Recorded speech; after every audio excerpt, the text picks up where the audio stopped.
And I was thinking, who should I bring on for the pregame show? Should I bring on Hines? He was the best overall player. He's playing, with straight ripping. Should I bring on Neighbor? I was like, no. I'm going with somebody I've never talked to before except for the Doritos Combine, and that's Totz. How you feeling? Pretty good. I'm excited to be here. It's a good feeling to be up here with you. Finally, I always see you here and never got a chance, so I'm excited. It's your big day, son. You're on this main stage later tonight. Everything feeling good? You guys comfortable? Very comfortable. All right, now I got to start off by asking you about the Combine. You and I just got back from the Doritos Combine in Nashville a couple of weeks ago. First off, how was it? Did you like it? Loved it. It was amazing, that Doritos did that in MLG, combined and made a great tournament. I mean, it's awesome to see all those AM kids. You're real excited for that. It's like they're nationals for us. So all those kids are coming there to prove something. And, it's awesome to see a team like Dubai's team, finish and win it because they practice a lot. I always play against them. So you always play against Adrenaline Rush? Yeah. It's nice to see that they won. And I wanted to ask you, was there anyone there that really impressed you, anyone that stood out? Who was the best person you found through the evaluations?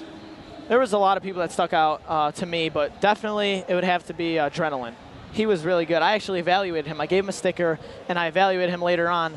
And I saw him play like in the winners or losers bracket finals, or saw him later on in the rounds, and I was like, yeah, this kid's really good. You just see his individual skill, and he definitely belonged on a top 16 team for sure. And of course, Adrenaline and all of the Adrenaline Rush players are here this weekend thanks to Doritos. They're going to be fighting out of the amateur bracket. Now, I have to ask you, is there any other rising star you have to look out for? I was watching a really good noob.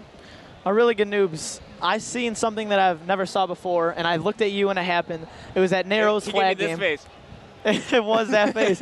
It was Narrow's flag, and the guy went from flag snipe and threw it up to the shockwave and hid there for a little bit and played it off like they didn't see him, which they didn't, and ran it up top mid and scored. And I looked at Chris and I was like, did you just see that? Did that just happen? A really good noob, man. Well, when we weren't watching players, we were up doing little speeches and little seminars, and Totz had the crowd rolling. Can you actually reenact that your best play ever, basically? Because I saw it in your montage. You really want me to get up and do this? No, you just talk us through. It was, pit flag, I was actually... I'm putting you on the spot right now.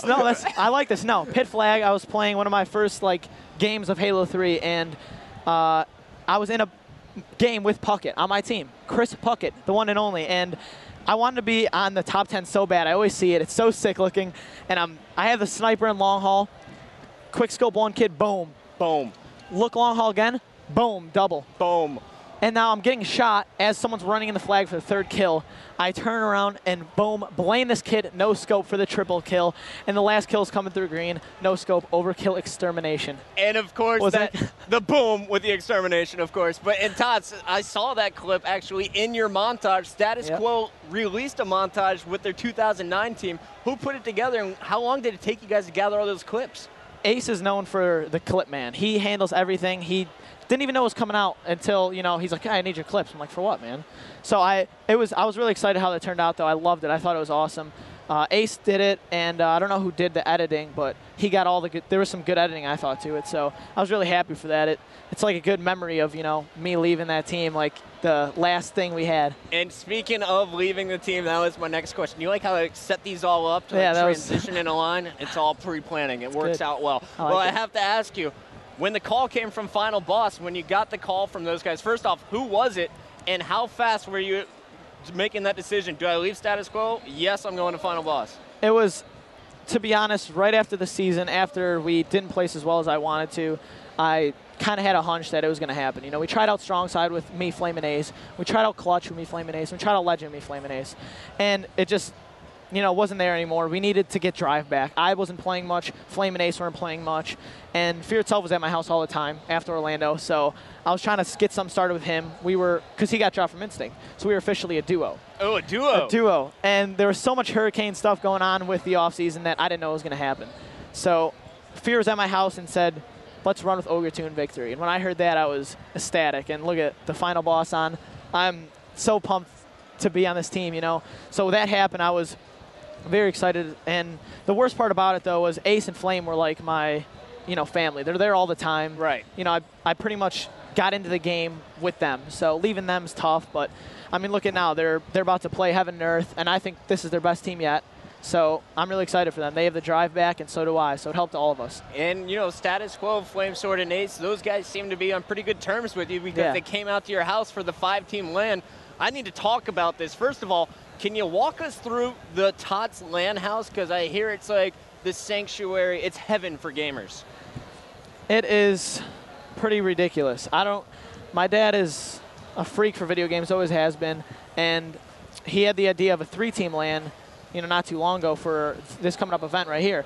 And I heard about that. I was like, that'd be cool. You know, 3-team LAN sounds pretty good. And then next thing you know, 2 nights later, Walshy calls me. He's like, you excited for the 5-team LAN, man? Like, what are you talking about? I'm not having 30 kids in my house. You know, I'm trying to get a warm shower in once in a while. These guys just come over. Best man's in my bed. I mean, it's ridiculous. I'm sleeping on the floor in my own house. Best man in your bed. Best man is in my bed with that curly hair. I'm just like, Nick, what are you doing? Sounds delicious. Now, I have to ask you, though, I have to thank you. Mr. Panaccio, your dad is right down there smiling up here looking at us. And I have to give him a huge shout-out for the LAN Network. Thanks to you guys and your family, I've been able to watch the top teams when we're not in a tournament mode. The LAN Network, super awesome channel, and you guys are streaming one player from every team, and we get to listening with your communication. Yeah. Final Boss's communication seemed to be on or off, but towards the end, it seems like you guys kind of nailed it down, and you were the one putting Ogre 2, Fear Itself, and Victory in their place. Totz is taking over. I'm taking over this because they were, you know, they whine, they get in their little mode, and I'm just like, guys, shut up. I'm going to tell you that once. We're playing. Like, I'm not here to, you know, argue and whine. You know, let's just play and beat them. So we put down money matches with Classic and Carbon, $50 each, to try to, you know, get that our energy back and stuff. So we finally did that, and we got a new final boss, and like with our energy, it came out and it was perfect. So I was really excited with that. So final boss, when money is on the line, will perform. That is true. This is true. And money is definitely on the line this weekend. Is final boss going to perform? I definitely think so. I think this is the most comfortable I've been with a team. Going into tournaments, I've been always a little nervous about it and not really, you know, confident in my team. And this tournament is, I'm excited about it. I've never been really excited. You know, I've always been like nervous, like, oh, what if I do, you know, don't do this. Now I'm like, I'm going to do this. We're going to win, and we're going to upset Straight Ripon tomorrow. Now, the very first time I saw you play, I put you on the main stage, part of the Friday night kickoff up against the New Order. You're back here, Friday night kickoff. Last time it took you guys 5 games. This time you're going up against Darkest Hour with Victory X, Ogre 2, and Fear Itself to back you up. Yeah. I know you guys aren't overlooking any team, but have you overlooked Darkest Hour at all, or are you a little bit worried about that? They have been a little bit, which I'm worried because this team's a good team. They're all good players. I mean, Twilight had a great event last event, and Legends, he's a legend in this league. He's been around since, you know, I've been born.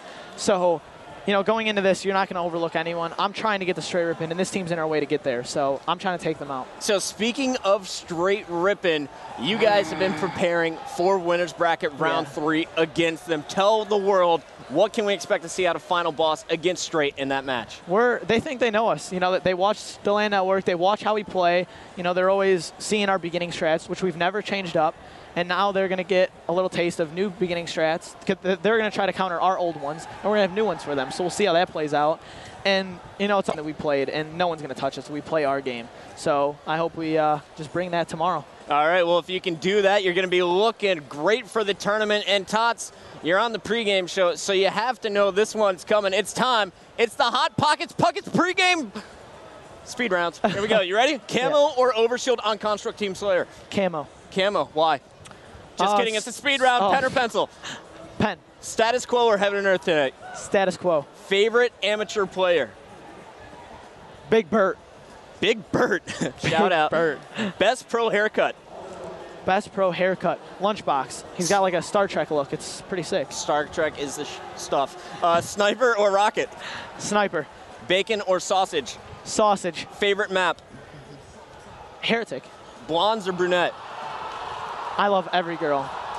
Oldest girl you'll approach? Oldest girl I'll approach. 33. Have you ever killed someone with a mauler from Shippy? Dual maulers, actually. Everything. Totz or Henry? Henry. Have no idea what that means. Sundance's question. And, of course, have to ask this one. When it comes down to Hot Pockets, do you go with the cheeseburger or do you go with the buffalo chicken? Cheeseburger. All right, well, I think we have a very special cheeseburger slide shot for you, Mr. Totz. Thank you very much, guys. That is the Hot Pockets pregame show. Beautiful ladies, beautiful men. We got more money coming up for you right now. It's the bracket show, and after that, the Friday night kickoff gets started at 9 o'clock.